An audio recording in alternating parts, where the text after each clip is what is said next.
Howdy, Immortalium here, and today I'm doing a review of Samurai 7.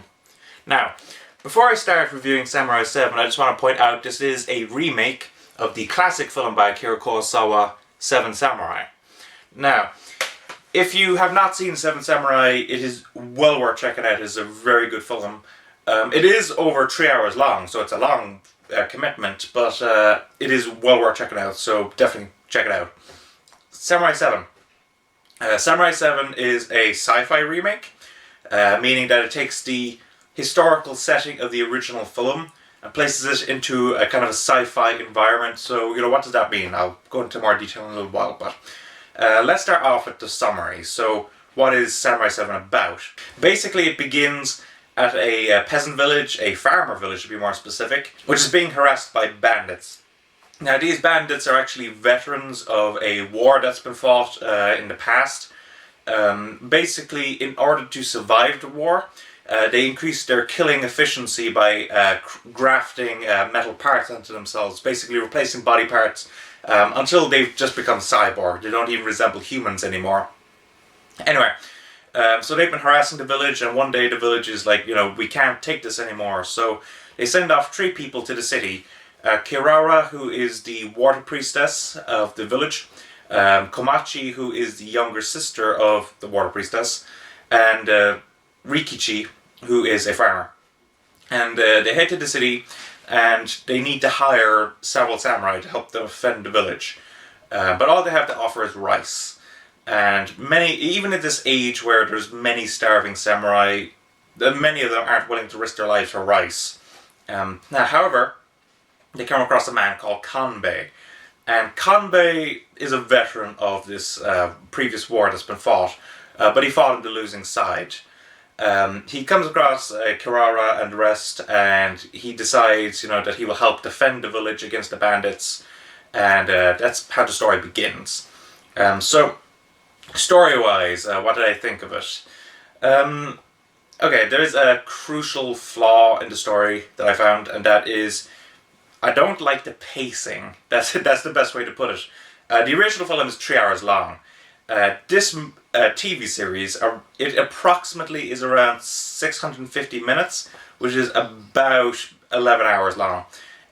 So it really feels dragged out at certain points. And not only that, it's a sad setting when the best moments in this series are literally taken directly from the original film. So what do I mean by that? I mean, like, for example, there's the great bit where they test the samurai by trying to hit them with a stick as they come in, or there's a very poignant speech made before the battle, I should say, about the relationship between the farmers, the samurai, the bandits, etc., etc. And those moments are really, really good, but they're kind of lost amidst the kind of dragged out, bland and interesting kind of filler rest of the story. And not only that, but the midpoint of the TV series is actually the climax of the original film. So basically the second half of this series is pretty much all filler. Now, that's not to say that it's awful filler. There is actually a pretty good episode later, where there's basically a bloodless coup d'etat. But in general, the series just feels like it's meandering, and I think they could have tightened the story up much better. I think if the series was half its length, then I think it would have turned out to be a much, much better series. That's what I think about the story anyway. Characters-wise, okay, let's just say, let me start off with my favorite character. That's the best way to put it, and that is Kikuchio. Kikuchio is my favorite character of this TV series, and that's not a surprise. He is the character that was portrayed by Toshiro Mifune in the original film, and was easily the best character of that film as well. He is a cyborg samurai, just like the bandits. He's replaced pretty much all of himself with machine parts in order to become a much stronger warrior. But even so, he's very much all brawn, no brain. He kind of leaps in without thinking. He's very clumsy, constantly, falling over stuff and, being a complete idiot in battle. That's the best way to put it. But even so, he's a very charming fella. His heart is always in the right place. He really wants to help people out, etc., etc., and he's very funny, and that's the best way to put it. So he definitely became my favorite character in this series. Ironically, my second favorite was Komachi, which was the younger sister of that water priestess, literally for the fact that she actually has a lot of energy in her, and she has a very charming relationship with Kikuchiyo. Besides that, the rest of the characters come off as surprisingly lifeless and bland. They just kind of seem to wander about without any kind of real motivation or, any enthusiasm at all. And any quirks that they try to portray just come off as feeling like they're there in order to try to make them feel different. So, that I found to be quite a shame, given the characters from the original film. Not only that, I want to point out Kanbei in particular. In the original film, Kanbei was portrayed as this wise veteran samurai who was kind of mysterious, but he was able to lead everyone into the battle with great confidence. And, he was a very charming character in that film. Kanbei in the series, he comes off as annoying, that's what I find. And in particular because of his relationship with Kikuchiyo and with another character, Kachiro. Kachiro being the kind of rookie samurai. He constantly berates them and, whacks them with his sword, the blunt end of his sword. And then he doesn't explain himself. And there's actually several situations where I don't see what they did wrong, and he still berates them and whacks them. And, I just found that really annoying and frustrating. So I just found him to be arrogant. I found him to be, not likable at all. So I found that very problematic. Okay, so animation. Animation, this was done by Studio Gonzo, and Gonzo are the studio that I associate most with poor quality control. If you want to know some other series they did Welcome to HK, they did Origin Spirits of the Past, Romeo x Juliet, etc., etc. But Samurai 7 easily is the most variable in terms of quality of animation.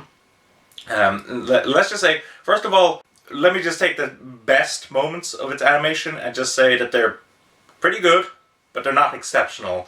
Characters do seem fluid, and character designs seem clean, even if they're not particularly original or detailed. But the worst moments of animation, it goes down into the characters going incredibly off-model, and moving around very jaggedly, and it becomes a thing of great ugliness. And that actually happens several times throughout the series, and you'd think that it would be cleaned up, during quality control, but no, it just remains like that. So I found that really problematic. Not only that, but this series is very heavily reliant on CGI. In fact, actually most of the bandits, all the bandits I should be more specific, are all CGI. Not only that, but the towering structures and of buildings and all that, they're all CGI as well. So, and the CGI doesn't blend too well with the hand-drawn elements of this show. They seem too realistic. They don't really move fluidly. They move in that kind of, I would argue, it seems almost too floaty, as if there isn't enough kind of friction or momentum behind it. So I just found the CGI elements in this show to be kind of unnecessary. And in fact, I would have liked if they had actually saved the money that they spent on the CGI and just simply, spent it on quality control and, maybe doing the things hand-drawn but more cleanly. I don't know. I do know that CGI is more expensive than doing hand-drawn, so I don't know. It seems ridiculous to me. Soundtrack-wise, the soundtrack is actually pretty good in this series. That's something that surprised me. A lot of it is very traditional Japanese music, and the thing that I really like is even when they start introducing some more kind of modern pieces into the actual music, it never loses that Japanese flair. So I really think that really did benefit the series overall. And speaking of that, actually, I'll just quickly segue into just the setting, because I haven't actually touched on it yet. I had mixed feelings about the setting. The sci-fi setting and the historical setting. I really like the idea of taking, old feudal Japan and combining that in a kind of a sci-fi future, with cyborgs and everything. It gave it a great kind of flair, but it does raise some issues. So I just want to point out the example of this. When they're barricading the village, just like they did in the original film, The bandits come along and they attack the barricades and the villagers drive them back. But then right after that, the bandits actually just fly over the barricades. So I'm just kind of wondering to myself, why did the bandits attack the barricades when they could have just flew over them? Why did the samurai bother to actually put up those barricades when it would be so easy to fly over them, etc., etc.? It produces some logical questions, I guess is the best way to put it, when they're trying to be loyal to the original film but introducing sci-fi elements. That's the best way to put it. Anyway, voice acting now. I watched this in the English dub, and let's start off with Kikuchio, voiced by Christopher R. Sabat, and Christopher R. Sabat delivers an excellent performance. He is very enthusiastic, he's very energetic, he lends a lot of great charm to the character of Kikuchio. Almost actually, he's I guess this is because of the fact he's a cyborg, but I found him vaguely reminiscent of Bender a bit from Futurama. So I found him to be a very charming, voice actor overall for the role. Besides that, Lucy Christian voices Komachi, and she lends a very enthusiastic and nice kind of child voice to the character. But besides that, the rest of the cast is actually quite bland, which is surprising, given such top-notch names from Funimation as Colleen Clinkenbeard, J. Michael Tatum, Sean Michael Teague. Greg Ayres, I really like Greg Ayres, and yet he delivers quite a bland performance in this series as well. So I found that quite surprising, and I'm not sure how the Japanese compares in this series because I didn't watch it in Japanese, but I would argue that the Japanese is probably better. The only thing you'd be losing out on is the excellent performance from Christopher R. Sabat, and besides that, yeah. So, in conclusion, what do I think of Samurai 7?